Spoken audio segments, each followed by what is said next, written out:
Til máls tekur hv. 3. þingmaður Reykjavíkurkjördæmis norður Katrín Jakobsdóttir og beinir fyrirspurn til hæstv. fjármála- og efnahagsráðherra.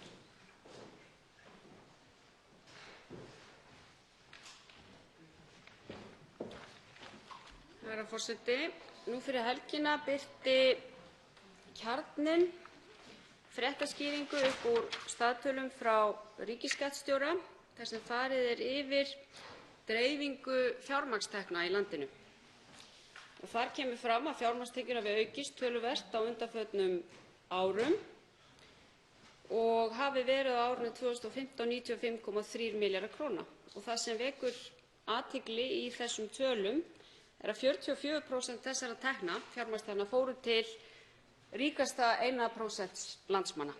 Það er að segja að þessi hópur þénaði 44% af öllum fjármagnstekjum sem íslenskur skattgreiðendur fengu í fyrra, sem þýðir í raun og veru að 99% þjóðarinnar skiptu þá með sér 56% fjármagnstekna á árinu 2015. Síðan kemur önnur frétt í Fréttablaðinu í dag launaþróun í landinu. Þar sem kemur fram að helmingur allra greiddra launa í fyrra hafi farið til tveggja efstu tekjuhópanna eða tekjutíundana, sem kemur fram og er vitnað til gagna Hagstofu Íslands. Þessi þróun hefur aukist marktækt á undanförnum árum og vitnaði til þess að af þeim 200 milljörðum kr. sem greiddar voru í laun í fyrra, á árinu 2015, umfram það sem var árið 2013, fara 2 af hverjum 3 krónum og rúmlega það til efsta tveggja tekjutíundana. Það er að segja til þeirra 40.000 einstaklinga sem hafa hæstar tekjur og eiga mestar eignir í þessu landi. Og mig langar að spyrja hæstv. Ráðherra hvort hann hafi áhyggjur af þessari þróun sem gæti verið ávísun á meiri ójöfnuð þó að Ísland hafi komið ágætlega út á Gini-stuðlinum undanfarin ár. Hvort að hæstv. Ráðherra telji ástæðu til þess að gera einhverjar breytingar á skattkerfinu til að mynda til þess að auka jöfnuð, sérstaklega í ljósi þess að æ fleiri rannsóknir á alþjóðavísu benda til þess að aukinn jöfnuður skili líka aukinni efnahagslegri hagsæld. Hæstv. fjármála- og efnahagsráðherra Bjarni Benediktsson tekur til máls. Herra forseti. Síðast þegar OECD gerði samanburðarrannsókn á jöfnuði landa þá kom Ísland út í efsta sæti. Fyrir árið 2013 var ekki hægt að finna neitt land innan OECD-ríkjanna þar sem jöfnuður var meiri en á Íslandi. Hér er minnst á tvennt, annars vegar að fjármagnstekjur séu að vaxa hjá tilteknum hópi landsmanna. Það ætti ekki að koma á óvart. Það hefur verið mjög mikill uppgangur til dæmis á hlutabréfamörkuðum og það er við því að búast að þegar slíkir tímar eru að þá sé það einkum hjá þeim sem eru með sparnað þar sem að fjármagnstekjurnar skila sér. En þetta var líka jafnframt hópurinn sem tapaði langmestu af fjármagnstekjum og almennt af tekjum í hruninu.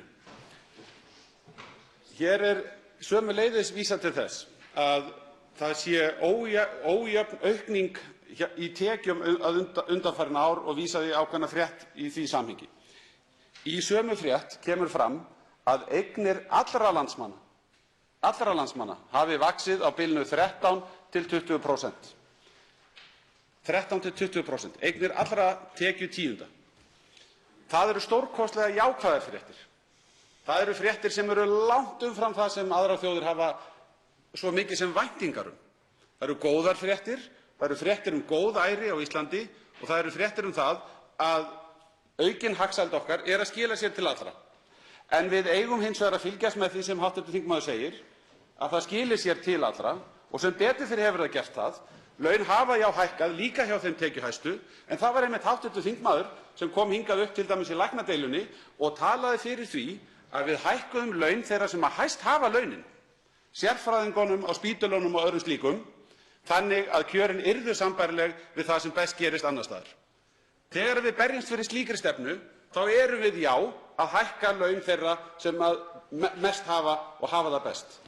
Eigum við að bregðast við þessari stöðu með því að hækka skatta? Ég segi nei. Hv. 3. þingmaður Reykjavíkurkjördæmis norður Katrín Jakobsdóttir tekur til máls.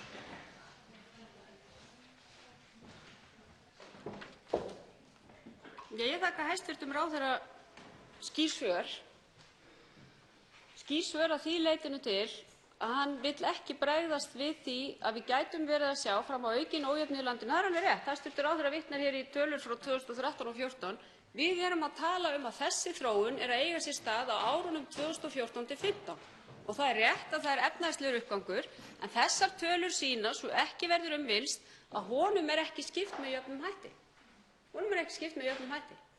Og við gætum séð fram á það, og væntanlega munum við sjá fram á það, ef þetta stenst sem hér hefur verið vitnað til, gögn frá ríkisskattstjóra og gögn frá Hagstofu Íslands, að við munum færast aftur í ójafnaðarátt. Og er það þangað sem hæstv. ráðherra vill fara, þegar hann segir hér að hann sjái ekki fyrir sér að þetta verði gert með breytingum á skattkerfinu?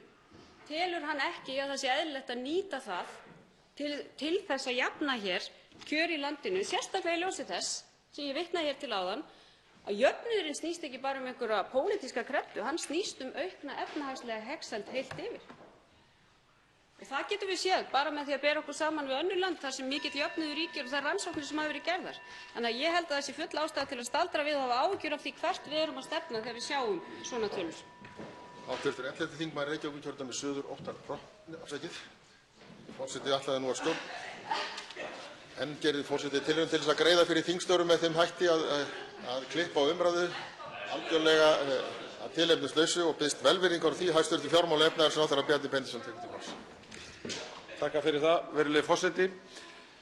Það er þannig að í tíð þessar ríkisstjórnar höfum við beitt okkur fyrir skattalækkunum sem hafa sérstaklega skilað sér til millitekjufólksins. Við höfum afnumið milliþrepið og við höfum lækkað neðsta þrepið líka. Þessar skattalækkanir hafa skilað sér umfram annað til millitekjufólks og lágtekjufólks. Ég veit ekki alveg hvert hv. þingmaður er í reynd að fara þegar að lýst er áhyggjum af því að fjármagnstekjur skuli skila sér til þeirra sem eiga sparnað. Og þegar spurt er, eigum við að bregðast við því með skattlagningu?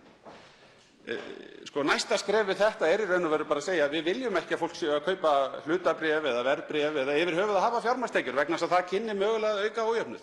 Eða við þurfum einhvern veginn að skattleggja okkur frá þessum veruleika. Þetta er auðvitað engin leið til að hafa afskipti af því hvernig fólk nýtir sparifé sitt. Þetta er auðvitað engin leið til þess að reka eitt samfélag. Það sem við eigum að gleðjast yfir er það að það eru allir að njóta góðs af lífskjarabatanum, líka þeir sem eru með lægst launin. Og það er tvískinnungur og það er þversögn í þeim málflutningi að það eigi að hækka laun lækna, þannig að þau séu samkeppnisfær, en það verði að setja á þriðja skattþrepið og síðan að auka fjármagnstekjuskattinn ef þeir leggja eitthvað til hliðar. Hv. 11. þingmaður Reykjavíkurkjördæmis suður, Óttarr Proppé, tekur til máls og beinir fyrirspurn til hæstv. fjármála- og efnahagsráðherra. Virðulegur forseti. Ég vil beina fyrirspurn til hæstv. fjármála- og efnahagsráðherra og er nú á svipuðum slóðum og hv. þingmaður hér á undan. Það er að segja að velta fyrir mér skattheimtunni. Við höfum mikið rætt þörf á uppbyggingu innviða, þörf á uppbyggingu í ýmsum velferðarkerfum og hæstv. ráðherra hefur oft og réttilega bent á það að frekari útgjöld séu auðvitað tengd jöfnuði í ríkisfjármálum og svo framvegis. Og þá verðum við auðvitað að horfa á tekjur ríkissjóðs sem að koma fyrst og fremst af skatttekjum og þá er mikilvægt að hugsa það að skatttekjur eru ekki í eðli sínu slæmar, heldur þvert á móti nauðsynleg og eðlileg tekjuöflun til sameiginlegra verkefna. Því langar mig aðeins til þess að velta því fyrir mér og spyrja hæstv. ráðherra hvaða aðgerðir hafa verið í gangi og hver sé staða á aðgerðum til þess að koma í veg fyrir skattaundanskot. Því að það er nú sennilega einhver stærsta pólitíska bomba þessa kjörtímabils var birting Panama-skjalanna þar sem kom í ljós að 600 íslenskir lögaðilar ættu reikninga í skattaskjólum og á kjörtímabilinu sömuleiðis voru keypt gögn eign Íslendinga sem hafði verið skotið undan skatti í skattaskjólum og mig langaði aðeins til þess að hlera hjá hæstv. ráðherra hver staðan væri á rannsókn þessara mála og hver hans afstaða væri almennt gagnvart þessu. Ég kem kannski aðeins frekar að öðrum þáttum skattheimtu í seinni fyrirspurn, en maður veltir fyrir sér að í stjórnarsáttmála hæstv. Ríkisstjórnar var talað sérstaklega að tekið skyldi á kennitöluflakki og það væri gaman að heyra hvernig það hefur gengið og fá smá skýrslu svona í lok kjörtímabilsins. Hæstv. fjármála- og efnahagsráðherra Bjarni Benediktsson tekur til máls.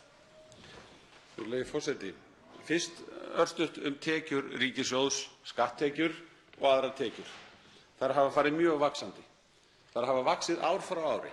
Við höfum lækkað skattprósentuna í tekjuskattinum, sérstaklega á lágtekju- og millitekjufólk, en samt hafa tekjurnar af tekjuskattinum verið að skila sér sérstaklega vel. Við höfum líka gert átak til þess að styrkja virðisaukaskattskerfið. Við höfum lækkað prósentan niður í það lægsta sem hún hefur verið frá því að kerfið var innleitt. 24% virðisaukaskattur er sá lægsti sem við höfum nokkru sinni haft, en virðisaukaskattskerfið er að skila mjög auknum tekjum vegna þess að við höfum breikkað skattstofnana og afnumið undanþágur. Þannig að skatttekjur eru almennt að skila sér vel á Íslandi og rekstur ríkissjóðs endurspeglar það. Við erum með frumjöfnuð sem er með því hæsta sem þekkist í Evrópu. Það er jöfnuður í ríkisfjármálum fyrir fjármagnsliðið. En það breytir því ekki sem hv. þingmaður bendir á að við vitum af skattsvikum, við vitum af undanskotum, við vitum af lögbrotum sem ávallt þarf að fylgjast með og taka á. Svarta hagkerfið er of stórt. Við í þessari ríkisstjórn höfum séð til þess að þessum málum sé sinnt með því að tryggja nægjanlegar fjárheimildir, fjárveitingar til þeirra embætta sem þessum verkefnum sinna. Að einhverju leyti held ég að sé ástæða til þess að spyrja sig hvort að þau embætti hafi verið upptekin á undanförnum árum í vissum eftirhrunsmálum. Það hefur verið mjög mannaflafrek og tímafrek vinna, en við vitum hins vegar að því að í einstaka tilvikum þá hafa verið gerð átök. Ég nefni sem dæmi átök vegna svartrar vinnu í iðnaði á Íslandi með vettvangsheimsóknum. Ég nefni líka sérstaka skoðun á Airbnb útbreiðslunni sem hefur verið mjög hér til umræðu. En ég er þeirrar skoðunar að við verðum einfaldlega að tryggja að við séum með embætti fullfjármögnuð sem hafi svigrúm, tíma og mannskap til þess að sinna eftirlitinu. Hv. 11. þingmaður Reykjavíkurkjördæmis suður, Óttar Proppé, tekur til máls.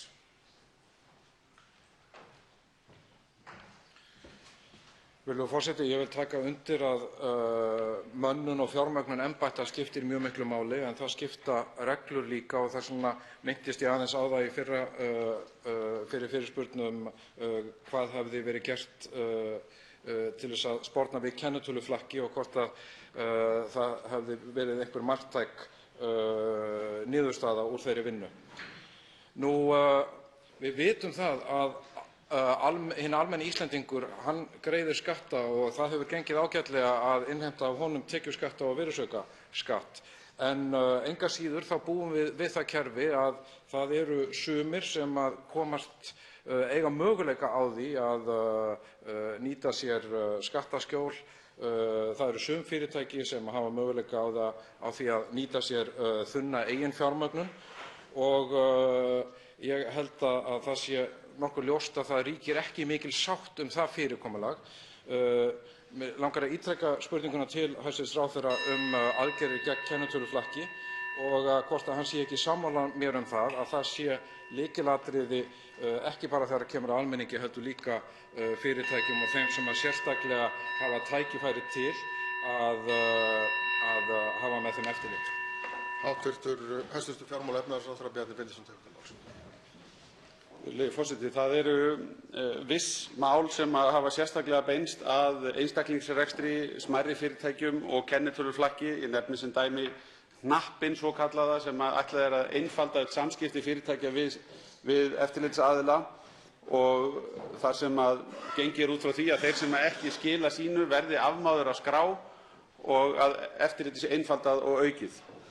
En kennitöluflakk er ekki bara vandamál út frá skattheimtu sjónarhorninu, heldur er þetta miklu alvarlegra mál hvað snertir eðlilega og heilbrigða samkeppni. Það er auðvitað óþolandi fyrir lítinn og meðalstóran rekstur eða hvaða rekstur sem er ef því er að skipta að samkeppnisaðilar komist upp með það að koma alltaf fram undir nýrri og nýrri kennitölu, skila ekki lögbundnum gjöldum og svo framvegis.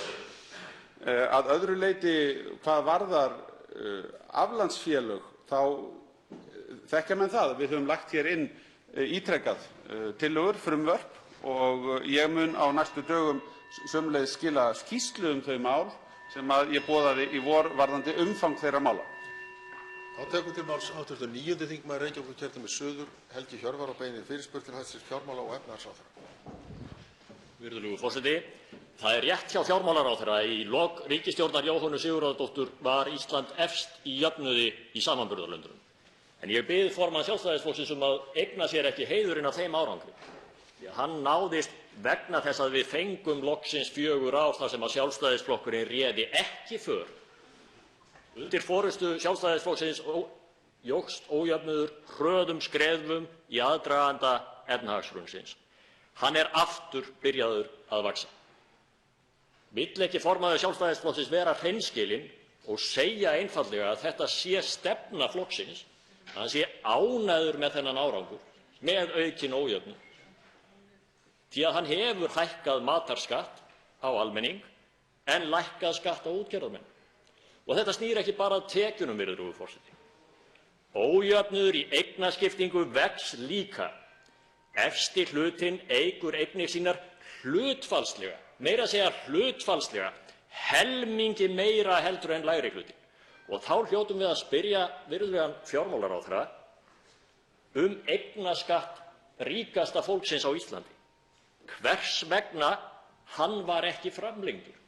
Hvort að það sé vegna þess að formaður Sjálfstæðisflokksins sé einfaldlega ánægður með það að ríkasta fólkið á Íslandi sé að auka eignir sínar miklu meira heldur en aðrir hér í landinu.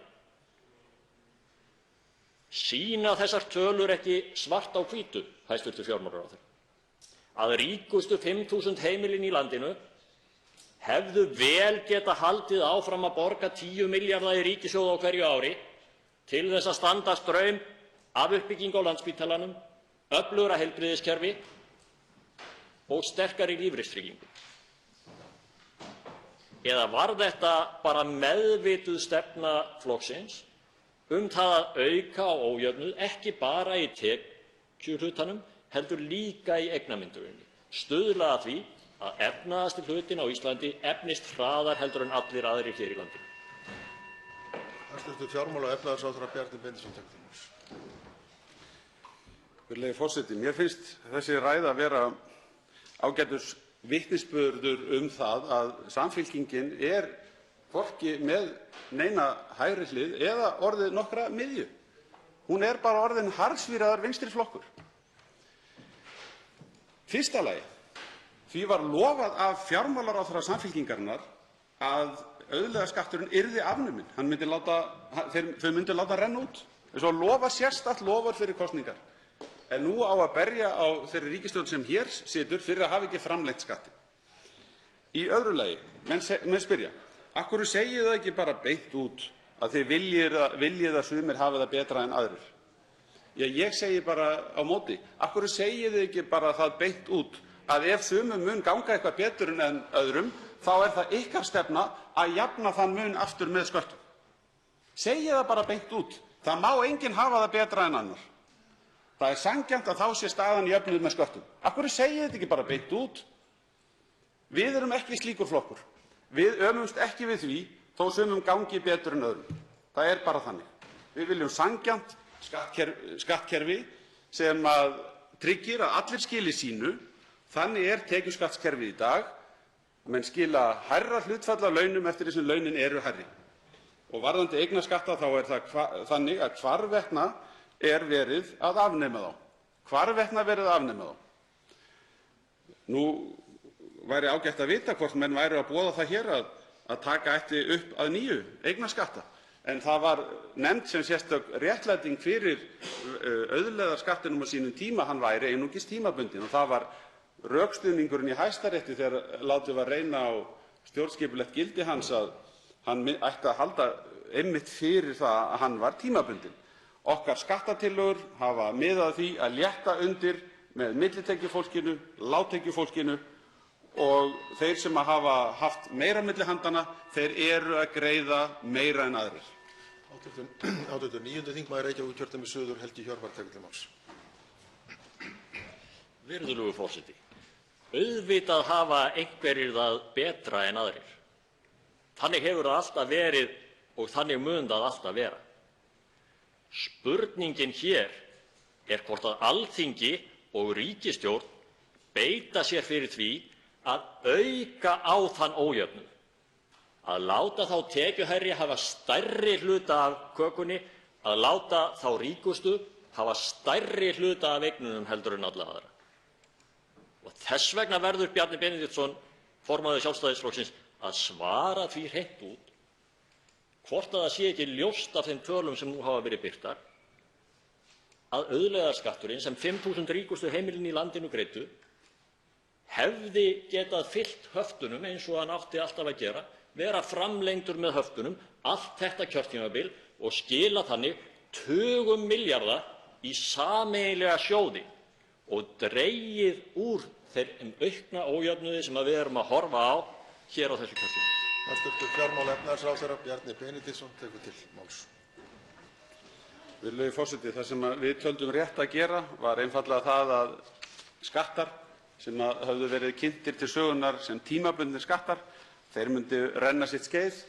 Við töldum það líka rétt að afnema undanþágu fyrir slitabú sem vinstri stjórnin hafði fest í lög og með því tókum við 40 milljarða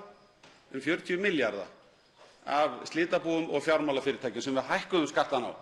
Við settum skattana á slitabúin, við settum skattana á fjármálafyrirtækin og við tókum skattana af heimilunum. Við sérstaklega léttum á tekjuskattsgreiðslum heimilanna, tókum ýmis opinber gjöld til endurskoðunar, afnámum vörugjöld og tolla og mér finnst ástæða til þess að minna á það að við beittum algerlega nýrri hugmyndafræði þegar kom að tollunum. Við ætluðum ekki að bíða eftir næsta fríverslunarsamningi. Við horfðum bara einfaldlega þannig á að þessi tollar væru lagðir á heimilin í landinu, það var orðið tímabært að afnema þá og það gerðum við og léttum þannig undir með öllum almennum heimilum í þessu landi, þó að aðrir vilji sjá þá hluti í öðru ljósi.